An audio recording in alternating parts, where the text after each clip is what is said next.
China is real mad because the US is being a Chad.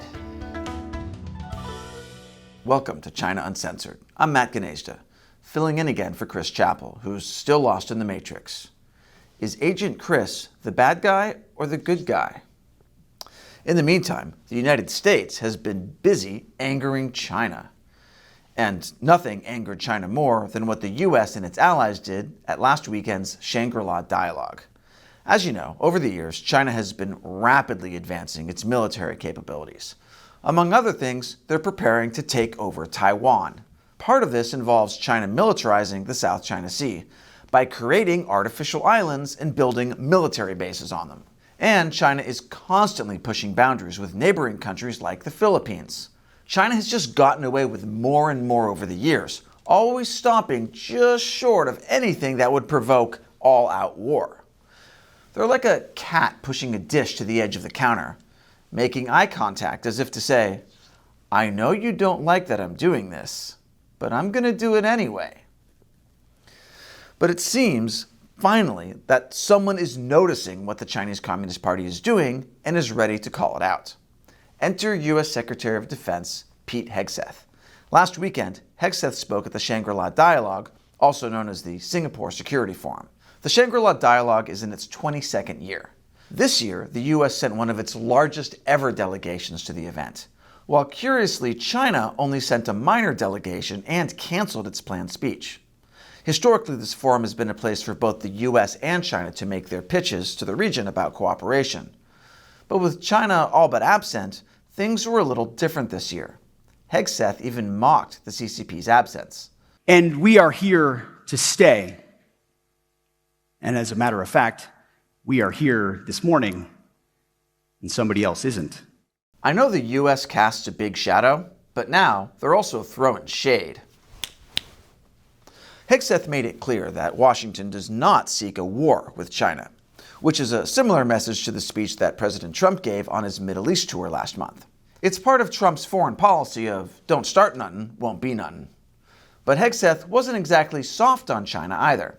Again, to be clear, any attempt by Communist China to conquer Taiwan by force would result in devastating consequences for the Indo-Pacific and the world. There's no reason to sugarcoat it. The threat China poses is real, and it could be imminent. We hope not, but it certainly could be. Don't do it, kitty. Don't do it. Now, much like the U.S. has done with its Western allies, Hegseth also took the opportunity to demand Indo-Pacific allies raise their defense spending and work more closely with each other to deter China. He said it doesn't make sense for the U.S. to ask its European allies to increase their defense spending by a large amount and not ask the same of its Indo-Pacific allies. Although I imagine some of the Indo-Pacific allies were thinking, "Ooh, we were hoping you wouldn't notice that." In addition, the Undersecretary of Defense posted on X that the 5% defense spending target for NATO countries is the new standard for allies around the world, especially in Asia. Some Indo-Pacific countries are already there, and there have already been plenty of joint military drills between the U.S. and various Indo-Pacific nations, along with plenty of U.S. military aid. So really what Hegseth promised was basically, we're not going anywhere. And the message was appreciated. A few members of the U.S. delegation to the Shangri-La Dialogue confirmed that in conversations they had with Asian officials there, the U.S. commitment to regional security was warmly welcomed. Gee, I can't imagine why China wasn't stoked to show up at what turned out to be a China is the problem forum. While there, Hegseth also announced some specific defense initiatives between the U.S. and its regional allies to deter threats like China. The first project plans to establish repair capability and capacity for P-8 radar systems in Australia. It'll also enable Indo-Pacific allies and partners operating the aircraft, including New Zealand and the Republic of Korea, to repair aircraft within the region, rather than relying on single repair sources in the continental United States. The second is a project that will develop standards for small unmanned aerial systems across the Indo-Pacific. Helping allies, committing to security. Surely there's no controversy, right? Democratic Illinois Senator Tammy Duckworth called Hegseth's speech patronizing and noted that His idea where we wrap ourselves around you, we don't need that kind of language. We need to stand with our allies, work together, and send the message that America is not asking people to choose between the PRC and us. I know Tammy Duckworth served in the military, but I didn't realize she's also served as a member of the Tone Police. Now, Hegseth did not ask Indo-Pacific nations to choose between China and the US. Instead, he recognized that it's a complex situation for many countries. We know that many countries are tempted by the idea of seeking both economic cooperation with China and defense cooperation with the United States. Now, that is a geographic necessity for many. But beware the leverage that the CCP seeks with that entanglement. Yeah, fair. Of course, it is a complex situation because despite the CCP's behavior, not everyone in the Indo-Pacific sees it as an out-and-out threat. Fun fact, Chinese money is the world's most effective blindfold and earplugs. It's apparently perfect at tuning out reality. One regional expert points out that, besides a few exceptions, the perceptions of the threat from China among Asian countries is not parallel to European perceptions of Russia, and that many countries in Asia have a more sanguine take on China where they recognize the challenges posed by China in the South China Sea, but otherwise they're willing to work with China on almost everything else. Essentially, sure, China always teeters on invading sovereign nations and kicking off World War III, but we save a little more money by buying their cheap crap. Worth it. There's also a lot of uncertainty about whether the US would really send troops to defend Taiwan, or any other ally, should China go too far. Some analysts point out that President Trump seems more willing to make deals with bad actors on the world stage, such as Russia, Iran, or Hamas, than to take aggressive action to support allies against them. Which makes sense, since Trump is known for making deals, and for being a bad actor. But the Trump administration has suggested that this new approach is a strategy aimed at realigning Russia with the US against China, or otherwise allowing US allies in the Middle East and Europe to tackle threats there, freeing up the US to focus on the CCP. As Secretary Hegseth made clear, the US isn't looking for a regime change war against China.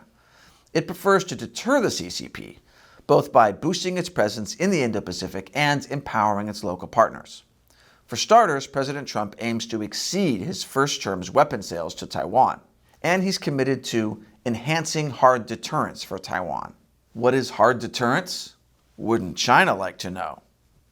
Earlier this year, Hegseth visited Japan and the Philippines and praised their historic alliance with the US, vowing to deepen cooperation. In fact, just days ago, at a meeting of defense ministers, Japan, the US, and Australia agreed to help the Philippines increase its defense capabilities. And also at the Shangri-La dialogue, the Philippines Secretary of National Defense publicly lambasted China's regional aggression and pointed out that many countries in the region were cooperating to challenge it.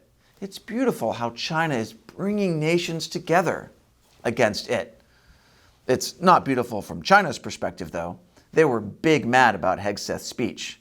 Not long after the conference, China's Singapore embassy blasted Hegseth's speech on Facebook, of all places, saying that the speech was steeped in provocations and instigation, and that Hegseth had repeatedly smeared and attacked China and relentlessly played up the so-called China threat, adding that, as a matter of fact, the US itself is the biggest troublemaker for regional peace and stability.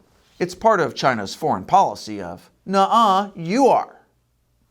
The main problem with that narrative is that Hegseth already pointed out that the US isn't trying to overthrow the CCP or go to war. It's trying to prevent one. The Chinese Communist Party seems to be lashing out because, as their low-level delegation may indicate, it's being isolated. Between improving US military readiness, closer cooperation between the West and its regional allies, and tightening relations among the CCP's regional rivals, President Trump's new plan for taking on China just might work without even a single shot being fired. And that's a real Chad move. At least it's working so far. Hopefully, everyone keeps their eyes and ears open and not covered by Chinese money. And while we at China Uncensored don't take any Chinese money, we do need American money to keep making the show for you. So I invite you to join our China Uncensored 50-cent army over at ChinaUncensored.tv. You'll get a bunch of exclusive benefits, which you can click below to learn about. But most importantly, you'll be helping all of us stand up to the CCP. Once again, I'm Matt Gnezda. Thank you for supporting China Uncensored.